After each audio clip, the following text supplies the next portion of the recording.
Hello, everybody. Scott Golden here with the uh, All Star Wrestling review for the 12th of November 1977. The show is hosted by Vince McMahon, including McMahon conducting a ringside interview with Peter Maivia and Chief Jay Strongbow. Interesting team there.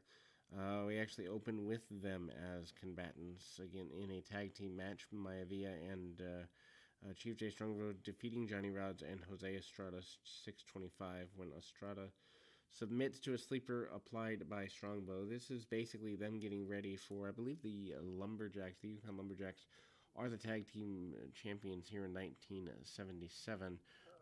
At this point, anyway. And I mean, again, you see a lot of very basic things. Of course, Maivia, the grandfather of The Rock, and Chief Jay Strongbow, Native American gimmicks, such a big part of wrestling history at the time. The half body tattoos of Maeva is ultimately pretty impressive here. And of course, the enhancement talent aspects of things as they were here. Your two heels are able to take down Maivia for a couple of minutes, nothing major. He takes the majority of the match in the ring, and that ultimately goes to Chief Jay Strongbow coming in. Strongbow hits a couple of kicks and ultimately is very aggressive in his pursuit of getting the team together. Strongbow takes the second half of the match primarily. The match is slow by obviously today's standards, but we're talking about something that's 40, almost 45 years old or so. So I mean, not exactly a match that's going to be super fast moving. But at the same time, the baby faces are strongly over. Maivia is pretty aggressive throughout.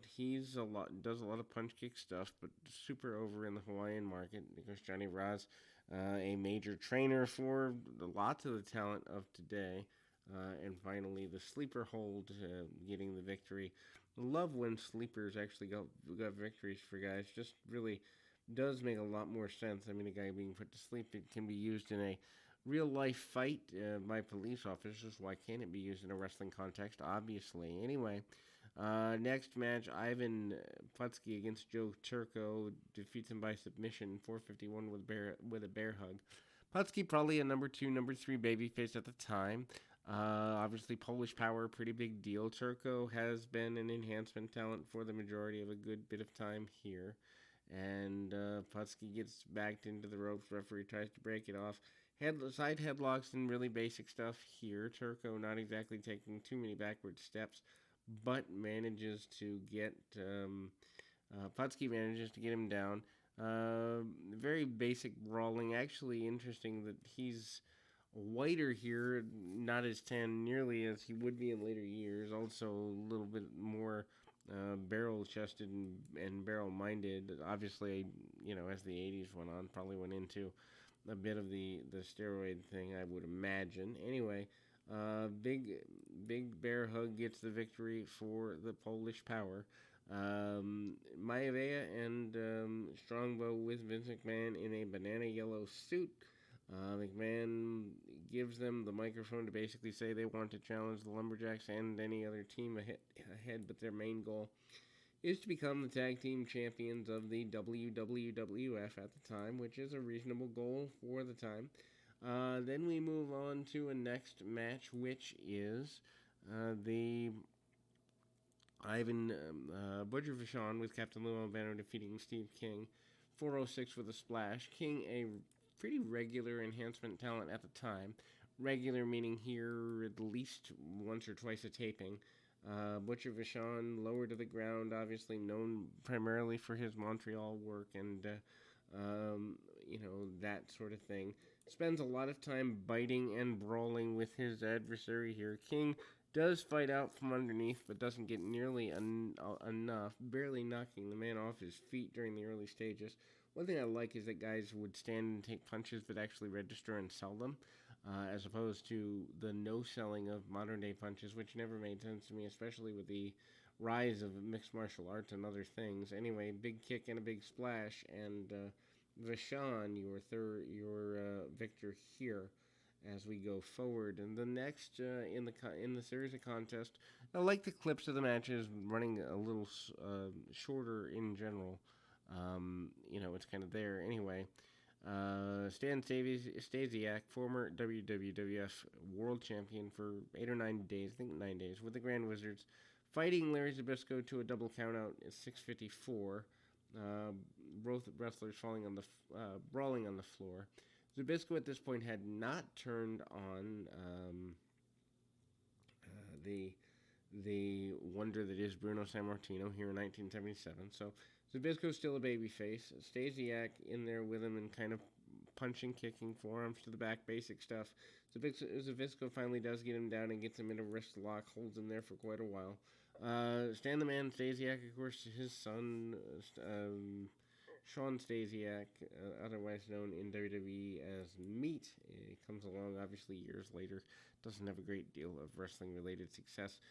Big airplane spin and body slam by Zbyszko. Zbyszko then takes him back down with more arm locks and keeps things going in a positive direction. Zbyszko here looking phenomenal, and I always did kind of wonder if the promotional thing had not have gone sour between Zbyszko, Sammartino, and friends, if Zbyszko wouldn't have had a greater role in the WWF during the expansion era rather than going to the AWA. Of course, his wife later becomes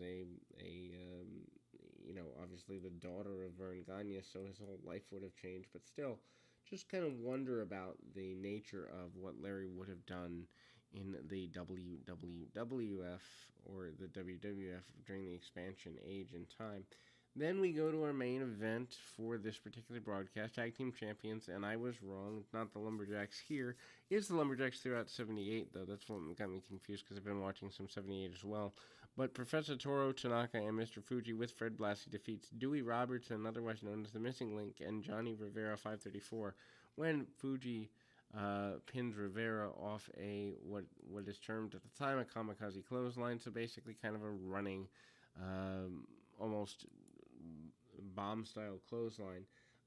Fuji at the time, of course, most people know him as the manager that he became in the late 80s, early 90s, but Fuji at the time, a major guy. Toru Tanaka, of course, the father of Pat Tanaka, and without a doubt, these two are top heels.